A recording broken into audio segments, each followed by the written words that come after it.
Hello, everyone, and welcome to Dreamed Stories, where fictional stories are made for you, my listeners, so sit back, relax, and listen. Thank you. Today's dream story is The Rush. Let us begin. Episode 1. The sound of alarms echoed through the cold metal hallways of SAGOI. Red lights flashed against the walls, painting the long corridors in a warning glow. Doors automatically locked one after another as security teams rushed through the facility, their footsteps shaking the floors beneath them. Somewhere deep inside the building, a young woman ran. Her breathing was steady. Her eyes were focused. Her body moved like someone who had spent her entire life preparing for this exact moment. Her name was Sister, and for 26 years, she had been running. Not because she was afraid of the world, because the world was afraid of her. "Sweep every hallway," one of the guards shouted through the communication device. "She cannot leave this facility." Sister turned the corner, sliding across the floor as several armed guards appeared ahead of her. For a moment, everything became quiet. The guards raised their weapons. Sister lowered her head. She hated this part. She hated fighting. She hated hurting people. But every time SAGOI came after her and Nikki, they left her with only one choice: survive. One guard rushed forward. Sister moved before he could reach her. She grabbed his arm, redirected his momentum, and sent him crashing into the wall. Another guard approached from behind, but she spun around and blocked the attack. The hallway filled with movement. She wasn't trying to win. She was trying to get through. Because somewhere beyond these walls was her sister. Nikki, her little sister, the only person in the world who had ever made her feel normal. A guard fired a specialized weapon. A bright electric pulse struck Sister from behind. Her entire body froze. She stumbled. Her vision blurred. The weapon was not designed to hurt ordinary people. It was designed specifically for her. And for Nikki. The government had spent years creating technology to stop them. Sister dropped to one knee. The hallway faded away. The alarms disappeared. And suddenly, she was a child again. The sun was warm. The grass beneath her feet was soft. And the sound of laughter filled the air. Marco, a young sister, spun around with a smile. She was only 8 years old. A normal child. At least that's what she believed. Polo, a younger Nikki, answered from somewhere nearby. Sister laughed. "I can hear you." She ran through the yard searching. Marco, Polo, Nikki giggled. The game continued until Sister finally found her. Except Nikki had a surprise. Instead of hiding, she jumped onto Sister's back. Polo, Sister screamed and fell into the grass laughing. Nikki, the little girl giggled. "You're not supposed to do that." "What do you mean, Sister?" "You're supposed to hide while I find you." Nikki tilted her head. "Oh." Then she smiled. "Let me try again." Sister laughed. "Okay." The two sisters ran through the yard together. For a few moments, they were just children. No secrets. No fear. No running. Then their father stepped outside. "Sister, Nikki." The girls stopped. Their father looked toward the woods surrounding their home. "What did I tell you about going outside by yourselves?" Nikki looked down while swinging her dress. "That we're not supposed to go outside." Their father nodded. "Yes." He looked at Sister. "And..." Sister sighed. "That we're different." Her father became quiet. "That we can do things other people can't." "And..." Sister looked away. "That people might hate us because of it." Their father walked closer. He placed a hand on both of their shoulders. "Listen to me." His voice was gentle. "Being different doesn't mean you're wrong." The girls looked at him. But sometimes people fear what they don't understand. Sister frowned. "But I don't feel different." She looked at Nikki. "We look normal." Their father smiled sadly. "Honey, people can smile at you and still not be your friend." Sister didn't understand. Not yet. You'll understand when you're older. He guided them back toward the house. But for now, I need you both to stay safe. He looked behind him, watching, waiting, like he knew something terrible was coming. Very soon, he whispered, "You'll understand." Sister's eyes opened. The train horn screamed through the night. "Sister." She immediately woke up. Her hand reached for the knife hidden beside her. Her breathing became heavy. "Nikki." Nikki stared at her. "Sister." She quickly lowered the knife. "What?" "The train." Sister looked outside. The train station was approaching. She sighed. "Right." She placed the knife away.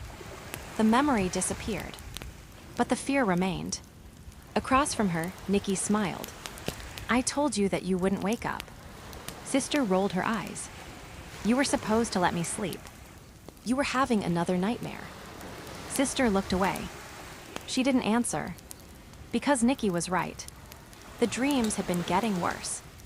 Every night, she remembered pieces of their childhood, pieces of a life stolen from them.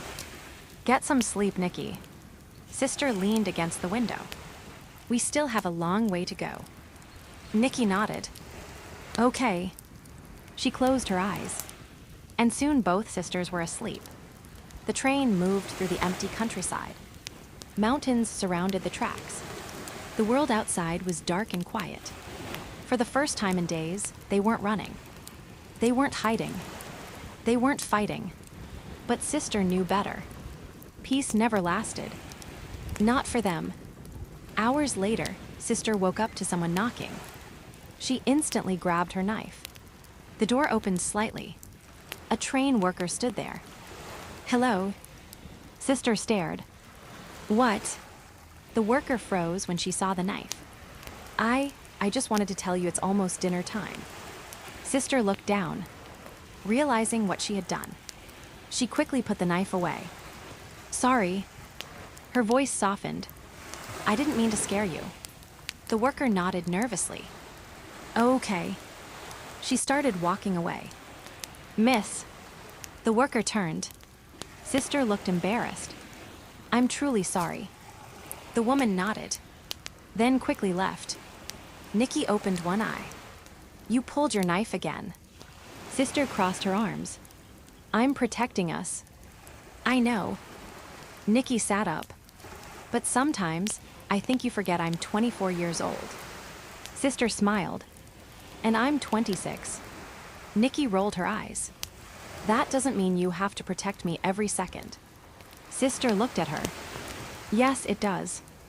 Nikki became quiet, because she knew why. Their whole lives, Sister had carried the responsibility. After their father disappeared, after their mother had to hide them, after SAGOI discovered them, Sister became the shield. And Nikki became the reason she kept standing. The announcement came over the train speakers.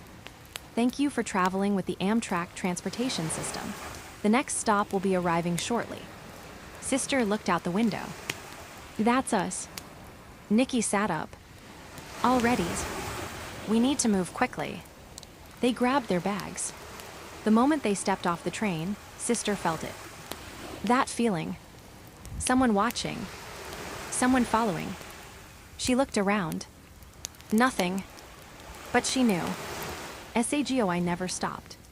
The train worker returned to her station. She turned on the television. A news report appeared. 2 photographs filled the screen. 2 young women. Wanted. The headline read, "SAGOI search continues for 2 high-risk subjects." The worker froze.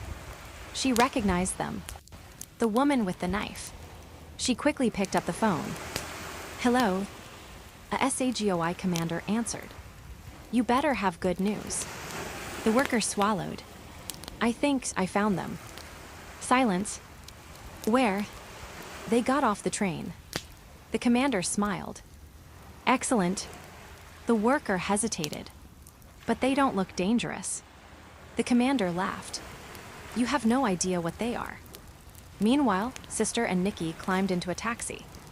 Their destination was simple: their mother's house, the only place left that might have answers.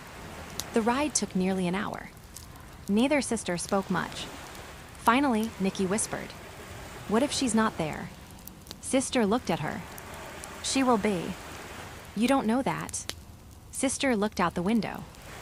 "Yes." She paused. "I do." The taxi stopped. An old house stood at the end of the street. The paint was faded. The yard was overgrown. But Sister didn't care, because behind that door was their mother. She walked forward, knocked. For several seconds, nothing happened. Then the door opened. A woman's eyes widened. "Sister." The girls froze. Then their mother covered her mouth. "My babies." She pulled them into a hug. For the first time in years, they were home, but none of them knew. SAGOI was already getting closer, and the answers waiting inside that house would change everything. Because the truth about their powers, the truth about their father, and the reason they were hunted was finally about to be revealed. For the first time in years, Sister and Nikki stood somewhere they didn't have to pretend. Somewhere they didn't have to sleep with one eye open. Somewhere they didn't have to listen for footsteps outside a door. Their mother's house wasn't much. The walls were old. The floors creaked. The furniture looked like it had survived decades of memories. But to them, it felt like a palace. Because it was home, their mother held onto them tightly, as if letting go meant they would disappear again. "I thought I would never see you two again." Nikki smiled sadly. "We thought we would never find you." Their mother pulled back and looked at them. She studied their faces. The little girls she remembered were gone.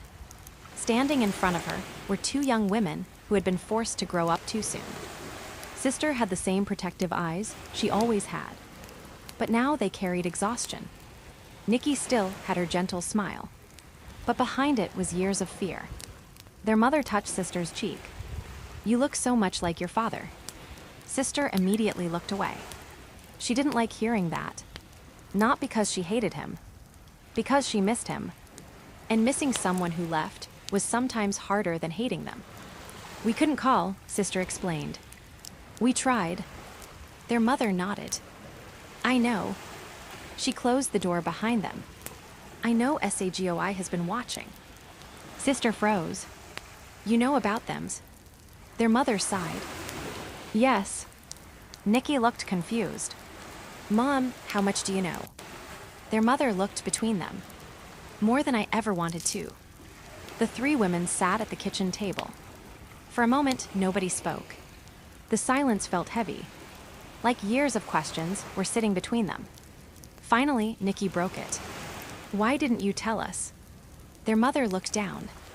"Tell you what?" "That we weren't alone." Nikki's voice became emotional. "That there were people who understood what was happening to us." Sister stayed quiet, but her expression said everything. Their mother swallowed. "I wanted to." "Then why didn't you?" Their mother looked toward the window. "Because your father made me promise." Sister's eyes narrowed. "Father?" Their mother nodded. "He believed hiding the truth would keep you safe." Sister laughed softly. Not because it was funny, because it hurt. "Safe." She looked around. "We spent years running." Nikki reached for her hand. Sister continued. "We had to learn everything ourselves." Their mother looked at them sadly. "I know." "No, Mom." Sister looked at her. "You don't." Her voice wasn't angry. It was wounded. "You weren't there when I first lost control." A memory returned. A younger sister, only 10 years old, standing in the middle of a playground. Nikki was laughing. The sun was shining. It was Easter. The girls had sneaked outside again. They were playing hopscotch. For a few minutes, they forgot the rules. They forgot the warnings. They forgot that the world outside their home was dangerous. Then several vehicles stopped nearby. Strangers stepped out. Men in dark clothing. Moving quickly. Too quickly. Young Nikki grabbed Sister's hand. Sister. The men approached. One reached toward them, and something inside Sister snapped. Fear. Pure fear. Her eyes changed. Her hands began glowing with strange energy. She didn't understand what was happening. She only knew one thing. They were trying to take Nikki, and nobody was going to take Nikki. The air around her shook. The ground cracked beneath her feet. A powerful wave burst outward. The men were thrown back. The attack stopped. Silence filled the playground. Then Sister looked at her hands. Terrified. What did I do? She looked around. She hadn't wanted to hurt anyone. She just wanted them away. Their father came running. Sister. She turned. Dad. He rushed toward her. Look at me. She was crying. I didn't mean to. He held her. I know. I didn't mean to hurt them. I know. He looked at Nikki, then back at Sister. Your power responds to your emotions. Sister shook her head. I'm dangerous. No. Her father held her tighter. You're scared. The memory faded. Sister looked away. Her mother noticed. You remember. Sister nodded. I remember everything. Nikki looked at her. Sister continued. I remember the first time I realized I was different. Nikki squeezed her hand. I remember too. Their mother stood and walked toward an old cabinet. She opened it. Inside was a small box. She placed it on the table. This belongs to both of you. Sister stared. What is it? Something your father left behind. Sister slowly opened the box. Inside was a photograph. Her. Nikki. Their mother. Their father. A family before everything changed. But underneath, the picture was something else. A symbol. SAGOI symbol. Nikki looked confused. Why would Dad have this? Their mother hesitated. Because your father wasn't just someone SAGOI chased. Sister looked up. Then what was he? Their mother took a breath. He helped create them. The room went silent. Sister stood immediately. No. Her mother looked at her. Listen. No. Sister shook her head. Our father wouldn't create something that hunted children. He didn't know what they would become. Sister froze. What does that mean? Their mother sat down. Your father was a scientist. Nikki whispered. He worked for SAGOI. Yes. Sister stared at the photograph. All those years. All those questions. And the answers were nothing like she imagined. He discovered people like you. Their mother looked at Nikki. People with abilities. Nikki became quiet. And us. Their mother nodded. You two were different. Sister looked confused. How? Most abilities appear naturally. She pointed toward Nikki. But Nikki's ability is unique. Nikki looked at her. My ability. Their mother nodded. You heal. Nikki looked down at her hands. And Sister. Their mother looked at Sister. You amplify her. Sister frowned. What? Your connection makes her stronger. Nikki looked at Sister. And I make her powers stronger. Yes. Their mother looked serious. But together, your abilities become something SAGOI fears. Outside, a vehicle slowly moved down the street. Inside sat SAGOI agents. The commander looked at the house. They're inside. One agent looked surprised. How do we proceed? The commander smiled. Carefully, he looked at the building. Those girls have spent their entire lives running. He paused. Now we remind them why. Inside the house, Sister felt something. Her body became tense. Nikki noticed. What is it? Sister looked toward the window. Someone's here. Their mother became worried. You need to leave. Nikki looked confused. We just got here. I know. Their mother grabbed their hands. But SAGOI doesn't stop.